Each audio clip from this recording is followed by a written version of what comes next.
Good morning, good evening, and good afternoon. Welcome to Blue Falcon TCG, where being a buddy is half the battle. If you know, you know. First thing I want to do is shout out to one of my really good friends. He is starting a Twin Suns channel, all the good things you need to know about Twin Suns. So we'll head over there to At Any Cost. I'll put the link to his channel in the description below, and it's some fantastic content. So let's go ahead and get into this Avar Kriss video. It was supposed to be up for May the 4th. I got sick and then busy with work. But we're starting off strong. You got Jedi Counselor, and this is like one of the best starts with Avar. You always have the Force generating, and you can just easily cheat things out with Jedi Counselor, using the Force and getting it back. So it never feels like a terrible negative. Now, in this situation, I wish I can just somehow cheat out the Force, make Kiadamundi there, and then just kill it. I don't know.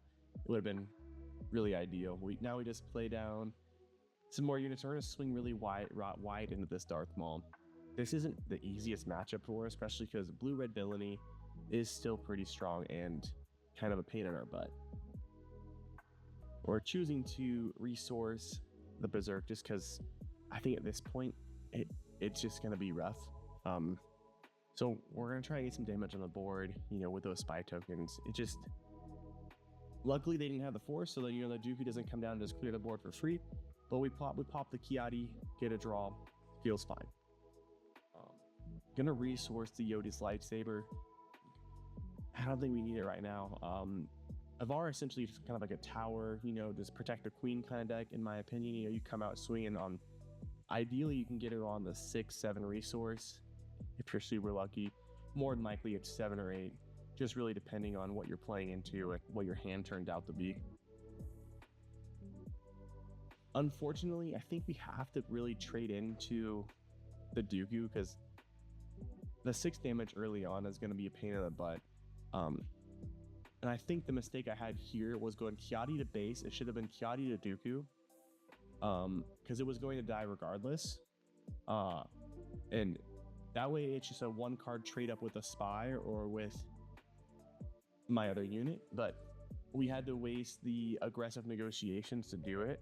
I feel like that would have been better played later on when we have our leader out, potentially swinging a lethal game for 11 or more. But we're not in an unhealthy position here. We got 2 units on board. This is the Maul flip turn, which historically is a very aggressive turn, and then flipping the Anakin, they kind of messed up though. They honestly, I don't know. They really didn't mess up. They're cooking really hard. Not a whole lot we're going to really be able to do here. Gonna have to drop the Yoda's lightsaber again. This might be a mistake because we could potentially heal ourselves to keep us in the game or it from spiraling out so we can stabilize, especially with the flip turn of Avar coming up. But we do have a couple big plays. We do have the blue leader, which can trade out into the Darth Maul, or we can play our big 7 cost and just kind of float into some more units to fill the board. We're just in an interesting situation. Darth Maul has always been, in my opinion, a hard matchup for Avar, regardless of the variant. But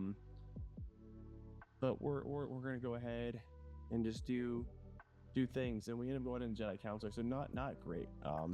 If we had it on the 9 resource, it would have been the perfect flip and then swing over, but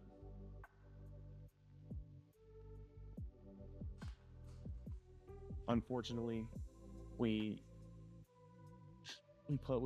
just not in a strong situation here, and that just puts us at 27. We just gonna go ahead and forfeit, go to the next game. Playing into new Han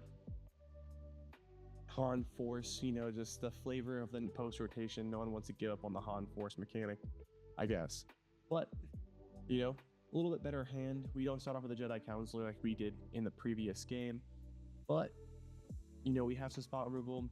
We have Adi, we have Kiadimundi. We have a really good curve going forward. Let's Call War is nice. I mean, it's a 3 and a 2 pop. It can be really, really good. Now it'd be amazing if it got around shields, but we can't always have what we want. Looking at this deck in general, I think Avar has a lot of potential, especially as we go forward into getting more Force units and different ways for us to stall or, make her more of a towers. Now, I don't know what color is the best. I spent a lot of time with Avar yellow just because I like mechanically how yellow works. A little bit more control, slows the game down quite a bit. But there's just a lot more power behind the red version. And if you're going to play a blue-green force deck, I think Obi-Wan is just kind of takes a cake on what's the best blue-green force heroism. But I haven't really tested Avar out much on the blue.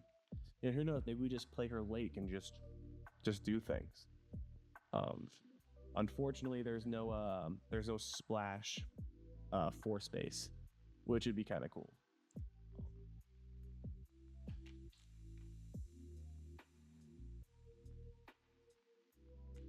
I really don't know why I was toying with resourcing the Yoda so early, because honestly, that would have been absolutely just a great card to have. And the disgusting amount of just free-handed knowledge that Delaney has just pisses me off. But they got rid of the Mace Windu, which I think was incorrect. I was like, dang, because that was gonna be the next turn that was gonna really just start popping me off.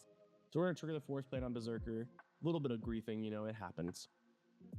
But card's strong. Exhaust and then just snipe a card. That's just wild. So good. He's gonna get a free ping on us.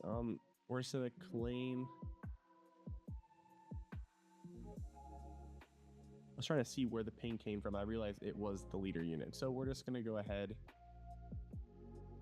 and we're just gonna put some 3 damage on it. I don't know why. I think it was just a terrible misplay on my part. But we end up getting into the Mace Windu next turn, which is nice. The trade was also a bad move on my part. Having the mace in hand, I could have just played the mace and killed it. But I think in my mindset, I was like, you know what? I'm going to blue leader, kill Han. And I don't know why I didn't attack. I think I was a little bit worried about putting myself closer to lethal on their turn with, a out of aspect aggressive negotiations. It's happened many a times, and the card is actually insane. Just for a 5 cost to swing a game. But I think just being a little overly cautious. Just wanted to force in some trade ups, I guess. Or maybe being able to dig into a Sentinel to protect myself a little longer. At 18, being at 18 and then the 0 just feels a little scary. So we're gonna go ahead and bottom deck that blue leader. It is not a big deal. We just go ahead, claim the initiative, put us at 22. We're in such a weird position. We're in a weird spot. So what we're gonna do is we're gonna trigger, give ourselves health, pop the shield, got the Yoda on board, which is really good. Gonna exhaust. So he exhausts my exhausted my Jedi Counselor. And we're just gonna play Mace, float the Mace, and then 3 damage from Yoda over. Pretty much the only way we're gonna get rid of Liberty.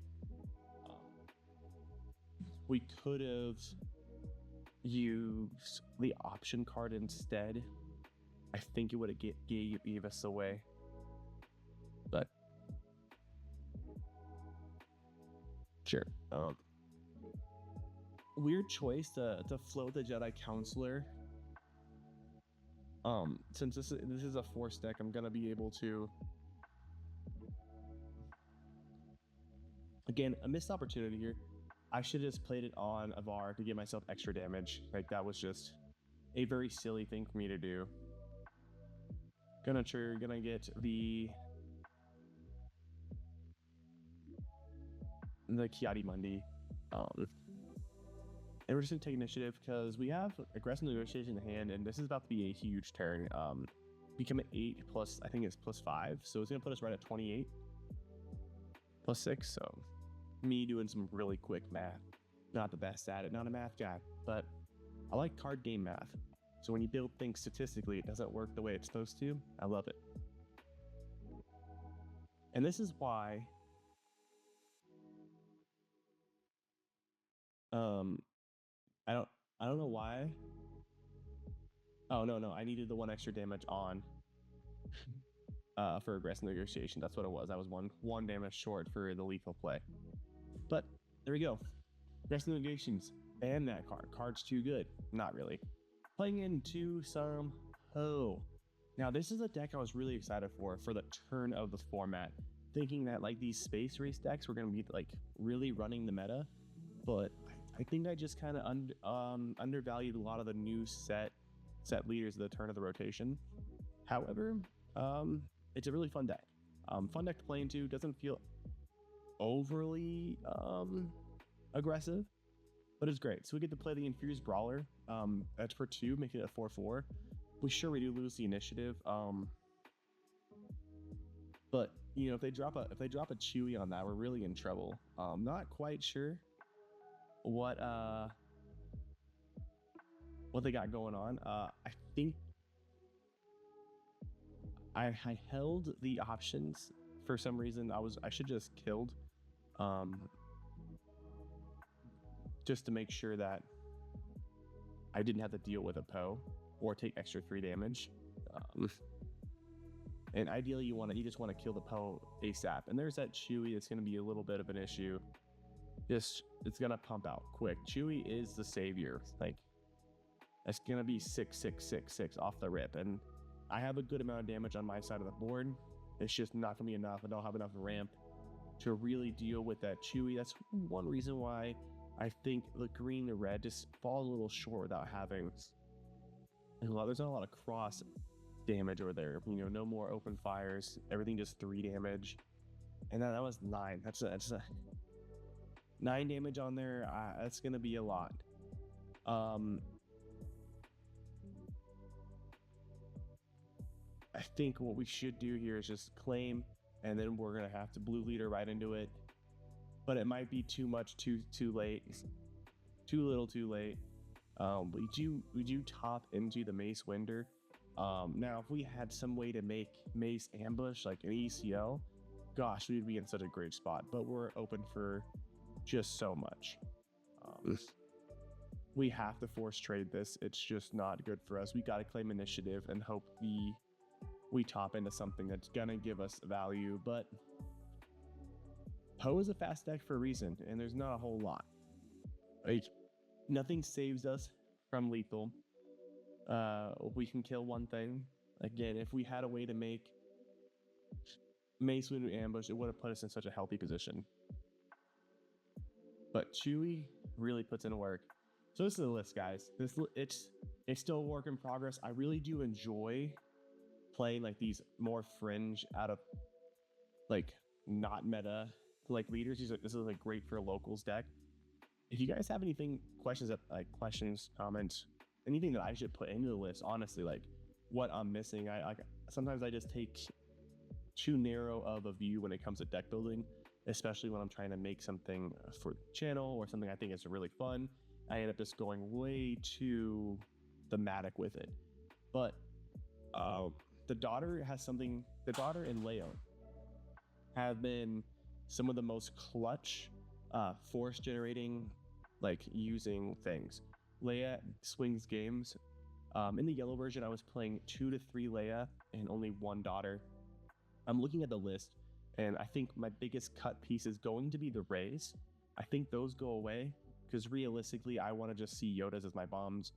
But what do you guys think? I think the list is fun. If you guys looking for something that's going to be enjoyable, really budget, this is it.